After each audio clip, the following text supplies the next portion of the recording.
Hello बच्चों, आज की क्लास में हम क्लास 12th वेक्टर कैलकुलस का एक क्वेश्चन करने वाले हैं। इसमें आपको ए वेक्टर का मैग्नीट्यूड 5 दिया है, बी वेक्टर का मैग्नीट्यूड 4 दे रखा है और A vector dot B vector इसकी वैल्यू आपको 12 दी हुई है।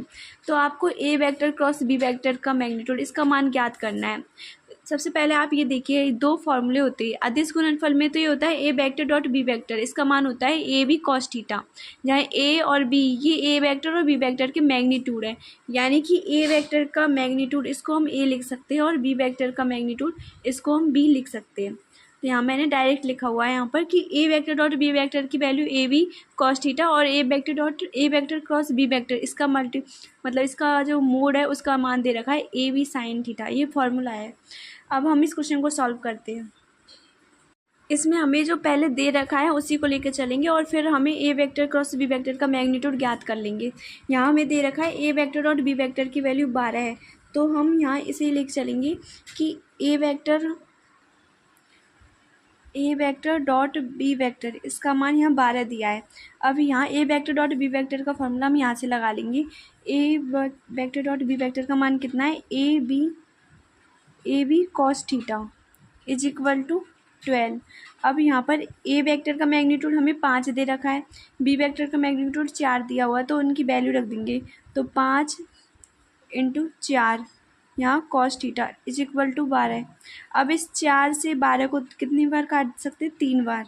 तो यहाँ कॉस थीटा इसका मान आ जाएगा 3/5। कॉस थीटा की वैल्यू यहाँ आ गई। अब कॉस थीटा हम जानते हैं किसे कहते हैं, आधार बटे कर्ण को। अब हमें ए वेक्टर क्रॉस बी वेक्टर इसका मैग्नीट्यूड ज्ञात करना है और इसमें वैल्यू आ रही है साइन थीटा की। तो अब कॉस थीटा की मदद से हम साइन थीटा की वैल्यू निकालेंगे और साइन थीटा का मान होता है लंब बटे कर्ण के रूप में। तो हमारे पास में कर्ण तो है लेकिन लंब नहीं है, तो हम यहाँ पर कॉस थीटा की जो वैल्यू दे रखी है 3/5, इसकी मदद से पहले लंब ज्ञात करेंगे। तो लंब कैसे निकाल सकते हैं हम, एल बराबर होता है अंडर रूट में कर्ण स्क्वायर माइनस आधार स्क्वायर। तो यहाँ से हम मान निकालेंगे लंब का। तो के की वैल्यू यहाँ 5 दे रखी है, तो 5 का स्क्वायर 25 और 3 का स्क्वायर यहाँ लिख देंगे हम। तो लंब की वैल्यू आ जाएगी अंडर रूट में 25 माइनस 9। 25 में से 9 गए तो कितना आएगा, 16। तो एल बराबर अंडर रूट 16 यानी कि 4। तो यहाँ लंब की वैल्यू हमारे पास में 4 आ जाएगी।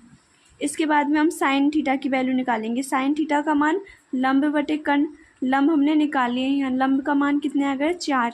तो 4/कर्ण, कर्ण की वैल्यू यहाँ पर कितनी है, 5। तो कर्ण की वैल्यू लिख देंगे 5। तो यहाँ से हम साइन थीटा की वैल्यू निकाल ली हमने कि साइन थीटा का मान 4/5 है। अब हमें मान किसका निकालना है, यहाँ A vector cross B vector के मैग्नीट्यूड का। तो यहाँ हम निकालेंगे A vector cross B vector का मैग्नीट्यूड। इसका जो फॉर्मूला है वो क्या होता है, A B sine theta. A B की वैल्यू हमें दे रखी है, ए वेक्टर का मैग्नीट्यूड हमारे पास में 5 दिया हुआ है और बी वेक्टर का मैग्नीट्यूड 4 दे रखा है। साइन थीटा की वैल्यू हमने अभी निकाली है 4/5। तो 4/5 यहाँ वैल्यू निकाल ली। अब यहाँ 5 से 5 कैंसिल हो जाएगा, तो आंसर कितना आ जाएगा, 4 × 4 यानी कि 16। तो यहाँ पर ए वेक्टर क्रॉस बी वेक्टर के मैग्नीट्यूड इसकी वैल्यू कितनी आ जाएगी, 16।